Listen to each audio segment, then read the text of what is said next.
Cette émission est une présentation de Desjardins.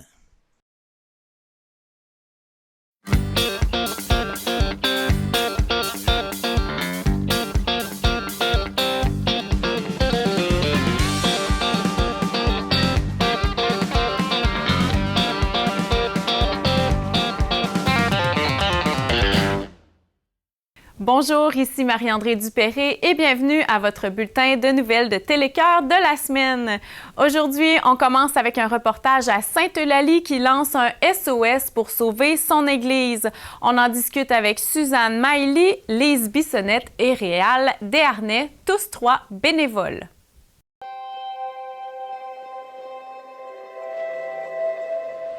SOS Sainte-Eulalie, une initiative citoyenne qui a pour but de sauver l'Église qui a besoin d'amour. On en discute avec trois bénévoles et je vous amène avec moi tout là-haut au clocher de l'Église. Parce qu'il y a plusieurs réparations qui sont urgentes à faire à l'Église si on veut la garder ouverte. Donc oui, c'est une problématique. Quelles sont les réparations qui seraient à faire actuellement? On a fait faire, dans le fond, il y a eu un carnet de santé qui a été fait en 2022. Et donc, des ingénieurs sont passés ici. Ils ont identifié plusieurs problématiques avec des photos à l'épreuve. Et il y a quatre réparations urgentes qui doivent être faites, dont le clocher, la toiture, les contreforts, le plancher, je crois, la fondation qui doit être aussi solidifiée. Mais les premiers travaux qui vont devoir être faits, c'est au niveau du clocher. Parce qu'actuellement, il y a eu des réparations temporaires qui ont été faites parce que l'Église a été fermée pendant quelques mois en 2023 et a été ouverte en 2024, à l'été 2024, parce qu'il y a des bénévoles qui se sont impliqués et sont allés renforcer, dans le fond, les piliers du clocher. Parce que l'eau s'infiltre et qui fait pourrir, en fait, une des poutres. Selon l'ingénieur, les travaux qui ont été faits ont une durée de 2 ans. Donc, actuellement, oui, l'Église a été réouverte, mais pour pouvoir maintenir l'ouverture permanente, on va devoir procéder à cette réparation-là. Fait que c'est les premiers travaux qui sont effectués. Ce sont des travaux qui requièrent beaucoup de sous. Comment on pense aller chercher ces sous-là? Bien, notre objectif est de 275 000 jusqu'à l'année prochaine. On est consciente que c'est un gros montant, mais on a de l'espoir. Mais c'est que nous, on essaie d'amasser une mise de fonds pour pouvoir aller demander une subvention au Conseil du patrimoine religieux qui paierait jusqu'à 70 % des travaux.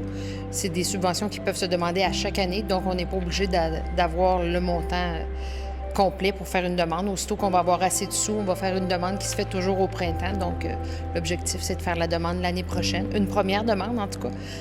On verra avec le montant qu'on va avoir amassé. Et on sollicite actuellement les gens de la communauté, bien sûr. Entre autres, effectivement, on a toute une campagne de publicité qui a été développée. On a une belle collaboration de la municipalité qui nous a aidés financièrement, qui a donné des sous au Café du Clocher, justement pour pouvoir utiliser les services d'une firme qui nous a élaboré, dans le fond, nos documents.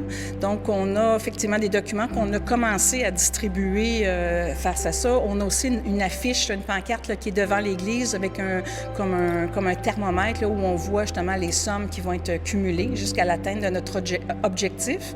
Et on va avoir une rencontre prochainement avec les bénévoles qui veulent aussi faire du porte-à-porte, faire de la sollicitation là, auprès des gens. C'est sûr, c'est de voir à long terme qu'adviendra-t-il, quelle sera la suite de ça. Mais l'Église, elle a été citée, c'est-à-dire que, comment on appelle ça, c'est le Conseil du patrimoine religieux du Québec. En 2024, elle a été citée, ce qui fait qu'on va pouvoir préserver ce bâtiment-là. Ce qu'on aimerait, c'est justement l'objectif, dans le fond, de la campagne de financement à la source de ça, c'est de dire, bien, on voudrait garder l'Église et cette citation-là va permettre, à ce moment-là, c'est local, c'est la municipalité qui a le pouvoir de garder aussi toute l'intégrité du bâtiment côté extérieur, là, toute la visibilité. Mais qu'est-ce qui adviendra, là, c'est à voir aussi avec les propriétaires, là, qui est la fabrique là, de Saint-Frère-André. Mais la fabrique est toujours ouverte à des locations pour des spectacles parce qu'il y en a déjà eu. Fait que s'il y a des gens qui veulent faire des choses, ils ont juste à contacter la fabrique puis bien ouverte à ça, qu'elle serve à autre chose que les messes. Tous les dons de 500 $ et plus, il va y avoir une plaque commémorative à l'église. Donc, les noms vont être là. Fait que quand c'est une famille, ça va être marqué famille X, qu'on va voir le nom à ce moment-là qui va être présent. Sinon, si c'est des dons individuels, on va voir le nom de la personne qui va être là ou de l'entreprise là, qui veut bien donner. À la demande, évidemment, s'il y en a qui veulent donner des dons anonymes, il n'y a pas de problème. Tous les donateurs là, qui veulent contribuer là, à justement permettre à restaurer notre belle église, notre beau bâtiment, dans le fond, ça peut être comptant, ça peut être par chèque, ça peut être par virement Interac et on a aussi la possibilité de payer par débit ou par crédit. Donc, on envoie toute l'information. Fait que si vous voulez avoir de l'information, vous voulez avoir notre publicité, quelle est la visibilité qu'on donne aux donateurs, bien, on vous donne un courriel pour nous rejoindre. C'est SOS Sainte-Eulalie, donc dans un seul mot, SOS Sainte-Eulalie @gmail.com.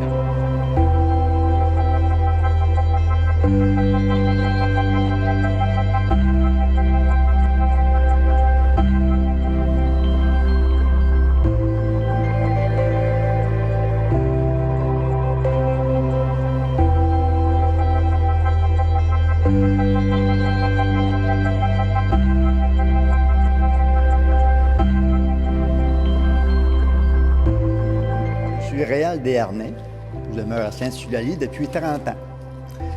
Et puis, je suis fier de demeurer dans une petite localité qui est bien en vie. Et puis, je suis fier aussi de notre Église. Et puis, je fais tout ce que je peux pour essayer d'accommoder les gens pour ceux qui viennent visiter ou autre chose. Et comme on le disait tout à l'heure, hors d'onde, c'est comme votre deuxième maison ici. Oui, vous avez bien dit, c'est comme ma deuxième maison parce que je passe pas mal de temps ici aussi, puis j'essaie de l'entretenir de mon mieux avec l'aide de d'autres bénévoles aussi. Et puis mon épouse m'appuie beaucoup dans cet ouvrage-là. Et puis, comme je vous ai déjà dit, c'est un travail d'équipe et puis ça me fait un grand plaisir de participer à la vie de cette église, de cet entourage. On accompagne tous ceux qui veulent venir nous aider, puis ceux qui veulent visiter nos lieux, les réparations qu'on a faites au clocher, que d'autres bénévoles ont faites au clocher, comme on l'a dit auparavant. Mais ça me fait plaisir d'aller visiter ça avec eux pour leur montrer vraiment qu'il s'est passé quelque chose. Et on en a parlé un petit peu tout à l'heure avec les deux dames, mais l'apport de la municipalité ici a été important. En quoi ça vous rend fier, ça? Ah, ben moi, je suis fier qu'on soit appuyé par la municipalité parce que on a besoin d'être entouré par la municipalité. C'est beaucoup pour la fabrique. On va dire comme on dit des fois, on est pris pour marcher ensemble. Puis c'est un plaisir. On s'aperçoit que c'est un plaisir pour eux aussi de fonctionner avec nous. Et puis l'Église, pour eux autres, ça fait partie d'un patrimoine, classé patrimoine D. Et puis, comme on dit, c'est le noyau villageois. Et puis, c'est la plus haute bâtisse qu'on a dans notre communauté. Fait qu'on la voit de loin. Et puis, ça nous fait toujours plaisir d'accepter les gens en passant qui viennent visiter nos lieux.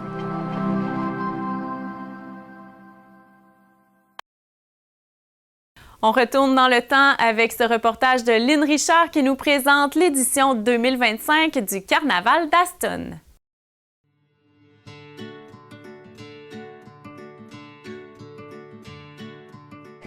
« 22 février 2025. Je me trouve présentement à Aston Junction. Le carnaval est enclenché et le plaisir est déjà assuré. En compagnie de Mme Jessica Drolet, qui est la présidente du comité des loisirs et qui va, en fait, nous expliquer ce qui se passe aujourd'hui. Le Carnaval d'Aston, une tradition à Aston Junction depuis déjà plusieurs années. Au programme, cet après-midi, en fait, on a un feu de joie qui brûle déjà et qui va brûler toute la journée. On a une course de souffleuse, donc la deuxième édition de notre course de souffleuse qui aura lieu à 3h30. On va avoir un feu d'artifice aussi à 19h. On a un bar sur place, glissade, patinage libre et ainsi nos sentiers illuminés faits en collaboration avec les élèves de l'école de la Croisée à Aston Junction. Une belle journée qui promet. Et puis là, moi, la course de souffleuse, ça va être la première fois que je vais y assister. L'année passée, on n'a pas pu actualiser la deuxième édition, donc on remet ça cette année. Ça a été un franc succès en 2023. Les gens étaient là, les gens participaient. Ça a vraiment été très plaisant. Donc, on reproduit l'événement. Et là, pour poursuivre l'entrevue, j'ai Madame Christine Godette. Madame la mairesse, en quoi pour vous c'est important de voir ces gens rassemblés aujourd'hui pour le carnaval? Bien, en fait, il faut comprendre qu'on est toujours une communauté très engagée, très impliquée. Puis c'est important pour nous d'offrir des activités. Puis le comité de loisirs fait partie essentielle de ce cheminement-là. Puis cette année, il y a une excellente participation de l'école. On va souhaiter les rencontrer pour d'autres partenariats avec eux. Puis vraiment, chapeau à tous ceux qui ont donné du temps bénévole pour une si belle organisation. Vous avez tellement raison. Quand on a en fait validé l'enthousiasme des enfants qui participaient aux lanternes, c'était vraiment admirable de voir ça. Et là, je les vois maintenant tout installés. Alors, quel beau festival, quel beau carnaval vous avez. Alors, on se souhaite une super de belle journée. Et en fait, on est gâtés aujourd'hui. La température est vraiment de notre côté. Merci beaucoup d'être venu à notre rencontre.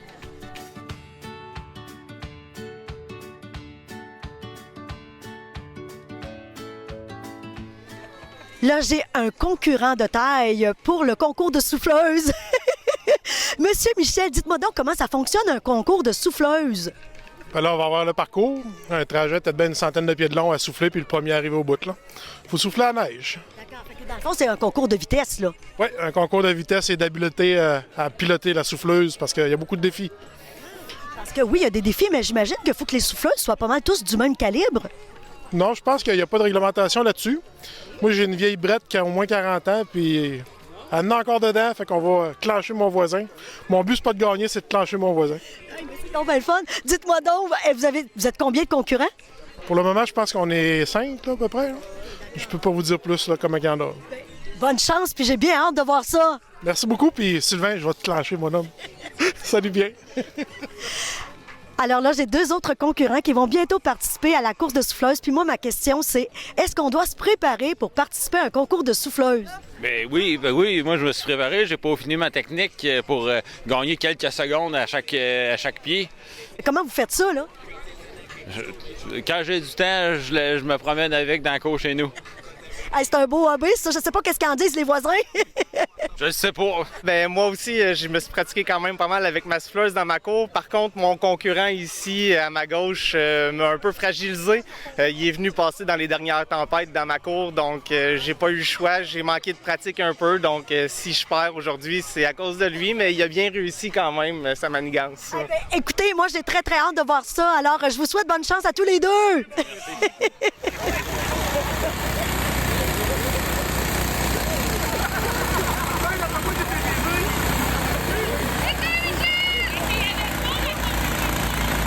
Ça fait un tracé fantastique, une bonne vitesse, propreté incroyable. Je t'engagerai chez nous sans problème. Un grand merci, mon cher Jean-Pierre, de participer. Jean-Pierre, ça mérite un bon certificat cadeau chez Pierre d'Auto Rive-Sud de 60 $. Donc, merci de ta participation. Ah oui, puis hey, c'est pas tout.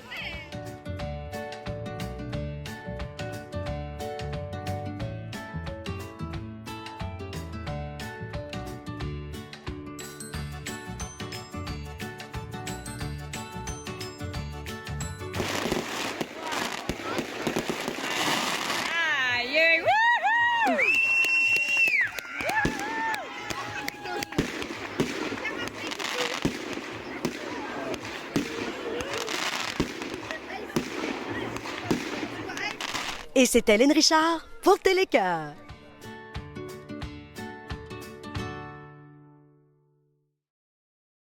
Sainte-Marie de Blandford lance sa programmation culturelle 2025. Voici un reportage avec Lynn Richard. 15 mars 2025, je me trouve présentement à Sainte-Marie de Blandford pour assister au lancement de la programmation culturelle pour l'année en cours.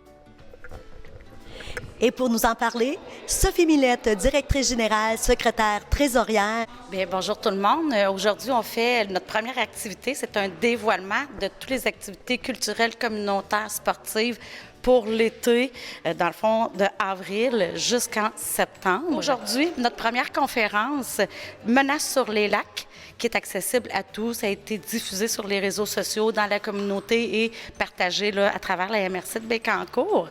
Nous avons le 5 avril, nous allons le publiciser, c'est Exploration du milieu. Dans le fond, avec notre comité jeunesse, on a acheté des microscopes qu'on va monter et on va faire 3 activités dans l'année découverte de la science. Avec ça, ça va être offert avec inscription, avec une quantité limitée, prioriser les enfants de la communauté en premier, mais après ça, ça va être ouvert là, s'il nous reste de la place. On a 20 disponibilités là, pour cette activité-là. Le 12 avril, nous avons une pièce de théâtre, Passé date, qui est relative avec la FADOC, en partenariat avec la FADOC. Donc, c'est une activité qui va être un samedi après-midi. Par la suite, après la pièce de théâtre, on va donner du temps aux personnes pour discuter entre eux de la pièce de théâtre. Le 10 mai, la réalité virtuelle, immersion réquinaire, dans le fond, avec le volet jeunesse également. Le 24 mai, atelier impression sur tissu. Nous avions déjà reçu M. Félix dans les cadres des Journées de la culture. Par contre, par manque de temps, on n'a pas pu maximiser son atelier. On le fait revenir pour une après-midi complète avec les citoyens. Puis il n'y aura pas de place limitée. Ça va être sous inscription quand même pour s'assurer qu'on va avoir des personnes là, présentes avec nous pour cette activité. Bon, le 6 juin, exploration du milieu encore partie science. 7 juin, expédition réquinaire.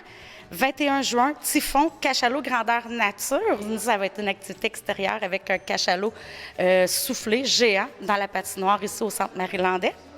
Le 6 septembre, conférence À quoi rêvent les personnes aînées. Plus précisément pour la FADOC. Le 20 septembre, exploration du milieu encore, sciences avec les jeunes. À travers cette belle programmation-là, on a des partenaires à remercier qui est Desjardins, ainsi que la MRC. On a été chercher des fonds avec le FAR2. Mais aussi, ne manquez pas, on va avoir aussi les jeudis en chanson le 24 juillet. On a encore été sélectionnés cette année et on attend la programmation pour les Journées de la culture Hydro-Québec qui va avoir lieu en septembre également. Très intéressant, Madame Sophie, parce qu'en plus, vous vous adressez à toutes les tranches d'âge dans votre programmation. Aujourd'hui, dans le lancement, vous avez quand même ciblé un thème plus précis, je pense. Est-ce que vous pouvez m'en parler? On a choisi le thème Menaces sur les lacs. Dans le fond, Sainte-Marie de Blenford, un secteur Lac-Rose. Ils ont aussi un comité environnemental pour faire la gestion, là, plus précisément, pour garder le lac en santé.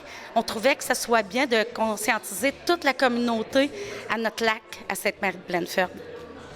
Bravo pour cette belle programmation et on se souhaite vraiment beaucoup de participation. Je vais assister dans pas long à cette belle conférence. Merci, Madame Sophie. Ça me fait plaisir. Merci à toi, Aline.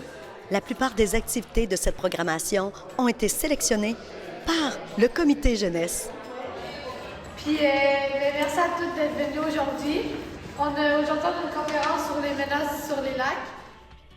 Et c'était Lynn Richard pour Télécœur. Toujours avec Lynn Richard du côté de Bécancour, Gentilly 3 est récipiendaire d'une autre bourse Défi Valeurs collectives 2025. Mercredi 5 mars 2025, on se trouve présentement en plein cœur de la semaine de relâche. Plein d'activités dans plusieurs secteurs ont été organisées.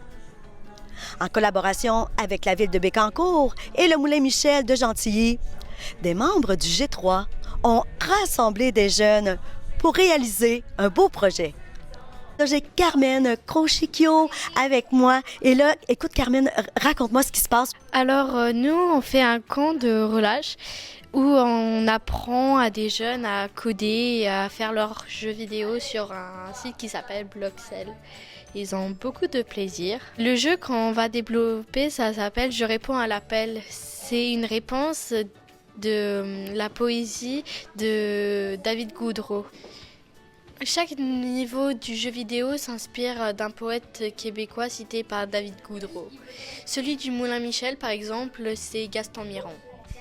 Ensuite, on va peut-être s'inspirer des autres artistes comme Invader, Monksy ou Riopel pour créer l'Escape Game au Moulin Michel. On va cacher des indices qui permettra d'avancer dans le jeu vidéo. Il y aura aussi des ateliers de slam en plus. Et en fait, vous allez former des jeunes à utiliser vraiment des slams. Oui, c'est ça. On va... Et peut-être qu'il y en aura certaines qu'ils vont créer. On va voir. Intéressant. Donc, ils peuvent explorer ce niveau de poésie. Alors, c'est vraiment très intéressant et très culturel, comme on disait tantôt.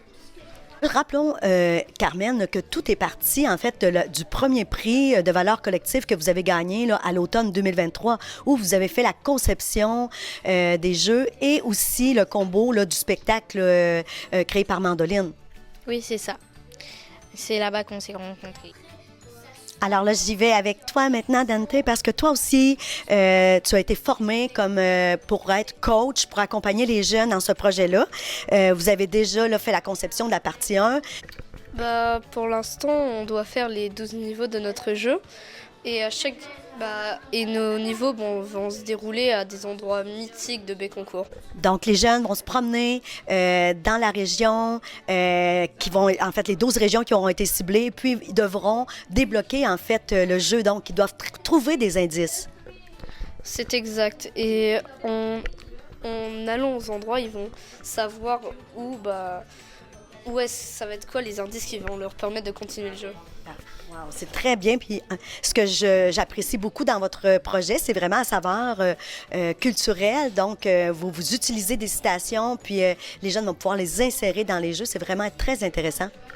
Oui, et là, on en a marqué quelques-unes, comme ma sœur, elle en avait marqué. Il y en avait. Et moi, je sais pas vous, mais je ressens quelque chose en les lisant. Ouais.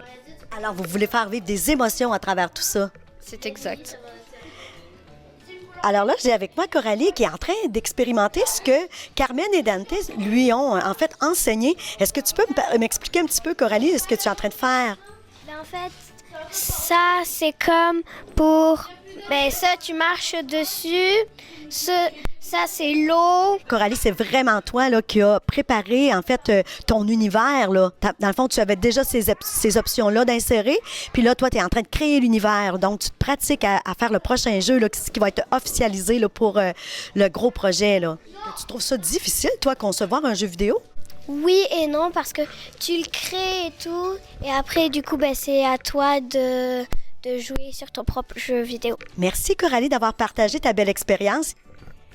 Et un petit mot de la fin de la part de Dante. Que tu aimerais, en fait, là, faire un appel à tous, là. En tout cas, on vous invite tous, que vous venez de super loin ou de proche, de venir nous rejoindre et créer des jeux. Puis, on peut vous rejoindre où pour, en fait, s'il y a vraiment des familles qui sont intéressées là, à ce beau projet-là? À notre site du Gentil 3, c'est legentil3.ca ou au Moulin Michel. On va vous suivre de près. Merci beaucoup, Dante. Et c'était Lynn Richard pour Télécœur.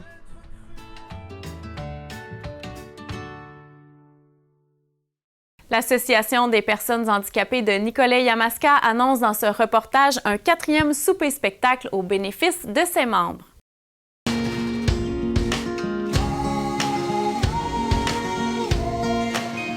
L'Association des personnes handicapées de Nicolet-Yamaska tiendra en avril prochain un souper-spectacle bénéfice. On en discute avec 2 employés de la place. Notre mission, c'est d'améliorer la qualité de vie des personnes handicapées. Puis on pousse beaucoup sur l'inclusion sociale pour les personnes. Et ce genre de soirée-là, ça doit quand même être émouvant pour eux. Ça doit être un beau moment, j'imagine. Oui, c'est un très beau moment parce qu'il y en a certains aussi qui viennent nous aider dans l'installation des tables et des chaises. Donc, ça leur fait comme un sentiment d'appartenance.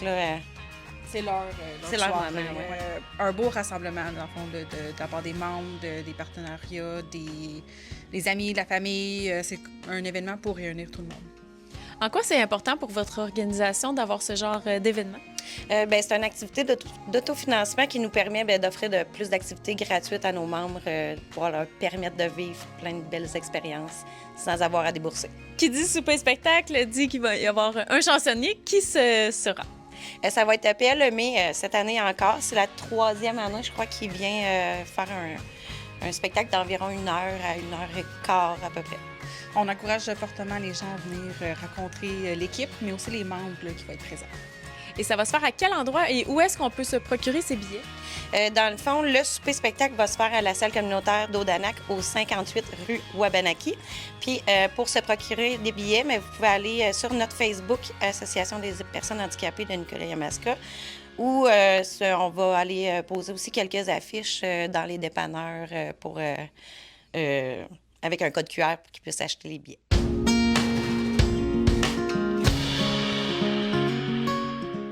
C'est ce qui met fin à votre bulletin de nouvelles de Télécœur pour cette semaine.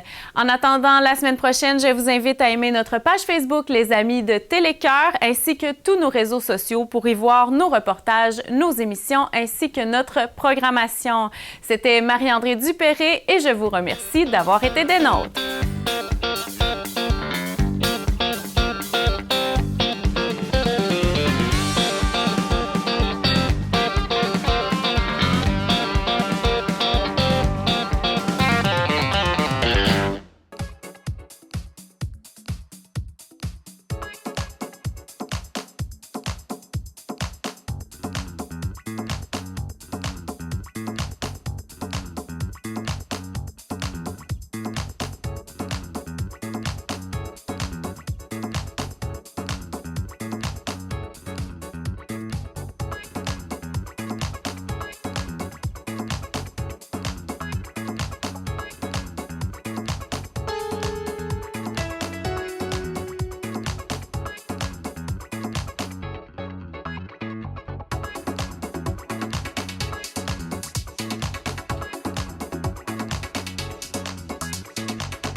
And I give up forever to touch you, 'cause I know that you feel me somehow.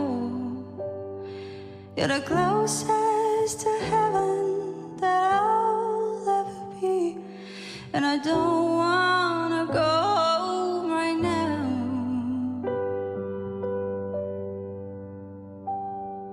And all I can taste is this moment, and all I can breathe is your life. And sooner or later it's over. I just don't wanna go home right now. And I don't want the world to see me, 'cause I don't think that they'll understand when everything's made to be broken. La télévision communautaire autonome parle des enjeux locaux, donne une voix aux citoyens et citoyennes en plus de faire rayonner les talents d'ici. Accessible à tous, elle appartient à la communauté et donc à vous. J'ose ma télé communautaire, mon média de proximité.